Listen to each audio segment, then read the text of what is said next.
Menteri Kebudayaan sekaligus Ketua Dewan Gelar Tanda Jasa dan Tanda Kehormatan GTK Fadlizon menyebut tidak pernah ada bukti Presiden kedua Republik Indonesia Soeharto terlibat dalam genosida pada tahun 1965 sampai 1966. Hal ini disampaikannya menanggapi pernyataan Guru Besar Filsafat Sekolah Tinggi Filsafat STF Driya Karya Frans Magnis Suseno bahwa Soeharto tidak layak menjadi pahlawan nasional. Ia lantas melemparkan pertanyaan yang sama kepada awak media. Ia mempertanyakan siapa yang berani memberi bukti sedangkan keterlibatan dalam genosida tidak terjadi berdasarkan fakta sejarah. Fadlizon juga menegaskan 49 nama yang telah diusulkan, termasuk Soeharto, telah memenuhi syarat untuk mendapat gelar pahlawan nasional. Soeharto telah memenuhi syarat dari tingkat yang paling bawah dari usulan masyarakat di tingkat kabupaten atau kota hingga diusulkan kepada pemerintah provinsi. Bahkan kata Fadli, nama Soeharto sudah diusulkan sebanyak 3 kali mulai dari tahun 2011, tahun 2015 hingga tahun ini. Ia lalu memerinci berbagai jasa Soeharto sehingga dapat diberikan gelar pahlawan nasional. Soeharto memimpin serangan umum pada 1 Maret 1949.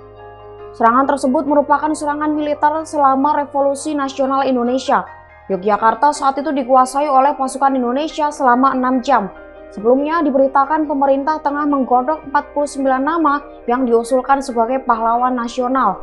Sebanyak 24 diantaranya masuk dalam daftar prioritas. Beberapa nama yang diusulkan untuk mendapat gelar pahlawan nasional adalah Presiden kedua Republik Indonesia Soeharto, Presiden keempat Republik Indonesia Abdurrahman Wahid atau Gus Dur, hingga aktivis buruh Marsinah. Nama-nama itu diusulkan dari beragam unsur hingga di tingkat kabupaten atau kota. Tak jarang nama-nama yang diusulkan juga diperdebatkan. Sebanyak 500 aktivis dan akademisi belum lama ini menyatakan menolak rencana pemberian gelar pahlawan nasional untuk Presiden kedua Republik Indonesia Soeharto. Begitu pula dengan Kepala Badan Sejarah Indonesia DPP PDIP Boni Triana. Kendati begitu, ada pula pihak yang pro terhadap usulan tersebut. Pada awal pekan ini, Ketua Umum Partai Golkar Bahlil Lahadalia mendatangi Prabowo untuk mengusulkan agar Soeharto menjadi pahlawan nasional. Ia berpandangan jasa Soeharto cukup besar dan luar biasa bagi bangsa dan negara. Soeharto juga merupakan pendiri Partai Golkar dan sudah menjabat sebagai Presiden Republik Indonesia selama lebih dari 30 tahun.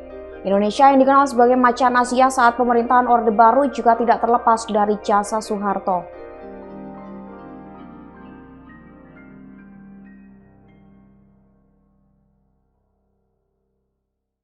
Download Tribun X sekarang, menghadirkan lokal menjadi Indonesia.